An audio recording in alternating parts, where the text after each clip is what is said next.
name is Lo Stewart. I am a member of the Big Pine Paiute Tribe, and I am the former chairwoman of the tribe.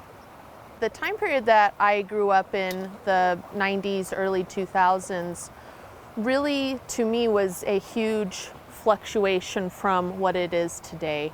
I have seen extreme temperature shifts. I've seen a change in the vegetation as well as the animals that inhabit the area. I have seen a change in our storm and weather patterns. I've seen a change in the duration of seasons. We get our winter storms later in the year. And then the hotter months have now moved into August, September, October. We are working really hard to combat the myth of what people assume a land of little rain but a lot of water looks like. So just because we don't get a high volume of rain typically, it doesn't mean that we don't have water. And when we are depleting our underground water sources from the aquifers by pumping, we are creating larger issues on the surface that people typically don't see. Wildfire has absolutely shifted here in this area. It's a fairly breezy, windy place, but in the past, I would say 10 years, we've had more violent winds. If you do have fire, it suddenly makes the situation far more dangerous because at that point, it's up to the wind to stop blowing. It's not under the control of a fire department. Before contact, we had oaks that extended down into the valley from the Sierra, and we had ponderosa pine. As you see, there's still some in the creek, the Big Pine Creek, and in town we still have some of the trees that were in the valleys. We had cottonwood trees, we had black oaks. South of here we have live oak or the canyon oak, and further south we have a big growth of the black oak.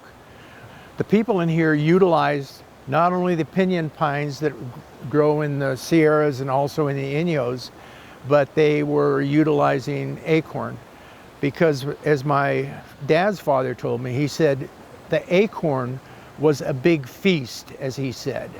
It was a big feast for them. The winds, especially off the mountains, off the Sierras, the ones that come from the ocean, they have become stronger over the years. Years ago, in 2010, our residence at the camp was totally consumed by a wildfire.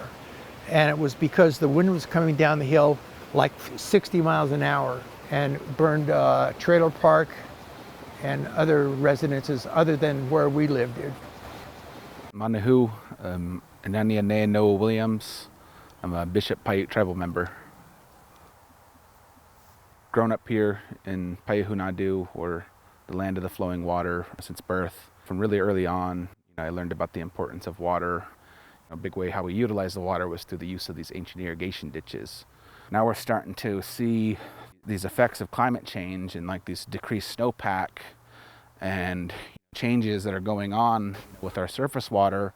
These water rights are inherently tied to our water security in the future. It's a fight for water, it's a fight on the behalf of Mother Earth. The wildland fire season for the Owens Valley really starts there in December.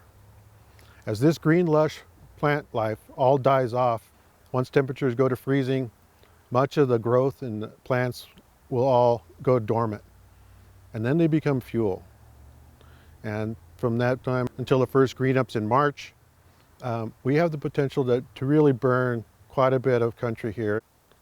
Climate change has a harder effect when people get involved.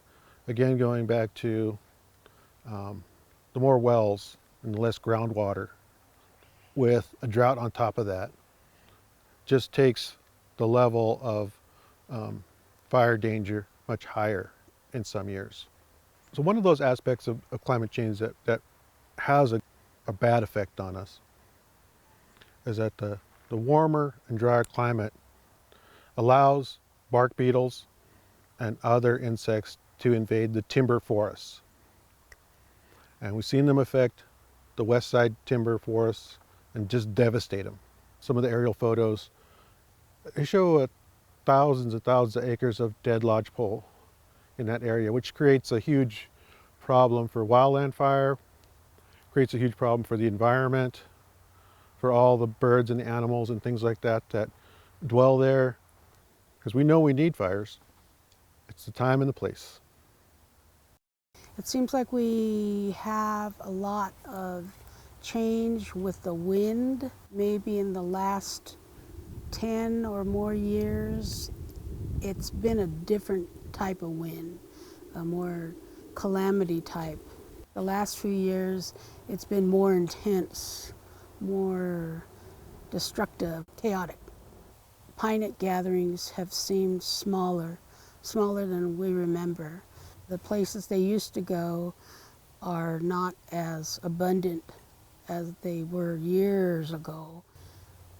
This year really got us hard. I mean, we broke records. We got like over 300% of snow water equivalent in the mountains. Now we don't really know what's going to happen with this next season. You can see the climate changing, right, and how erratic it can be. It's just kind of been whiplashing us back and forth. We had 3 dry winters, the driest winters on record, and then we got hit really hard with one of the most record-breaking wet years.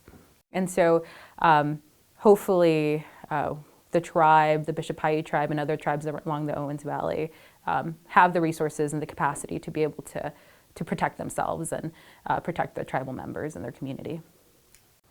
We have been doing some experimental plots over that way with some of the pepperweed to see. It's a little early to really tell if the burning is going to discourage it, or sometimes burning encourages plants.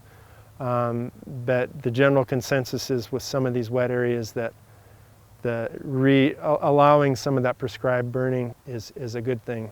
So we're trying to bring fire back into the landscape in here in this 24 acres that we have, and keep the general overall fuels down. We have seen impacts on vegetation reservation-wide on several different species, one of which is the elm tree, when they get this ailment they have, and I think that's exacerbated by drought. Global climate change is really a challenge. But the people here in Owens Valley, they've faced challenges. They faced extermination, they faced being taken out of the valley. They've gone through a lot. And they continue to keep going. Kids are very interested in the environment. My trust is in them. And I think really that is one thing I have to commend my tribe on, is that they really push for education. We have a lot of people out getting degrees and coming back. There really is a new thirst for knowledge here, especially about those plants and those medicines that we used to harvest, and finding a way to get back there. There's that drive from the younger generation. We see them getting more involved because of the leadership to guide them into learning about tribal government, being proud of who they are, identifying themselves to live that life of who they are. They're contributing and preserving a cultural means and way of life that has gone on for generations, and they're part of that. There's a lot of people, both tribal and non-tribal, that love this valley, and we need to continue this fight to preserve what's still out here. And I encourage a lot of people my age to really get involved in this. We're inheriting this fight, and it's going to be a long-standing one. I would like for anyone who is watching this to consider a place that they personally love, and to think about what would happen if that place no longer existed, for yourself or for your loved ones and friends, or just for anyone to enjoy in the future. It's important that we all work together to communicate the importance of protecting these lands because they're important to somebody. And, you know, these ones just happen to be important to me.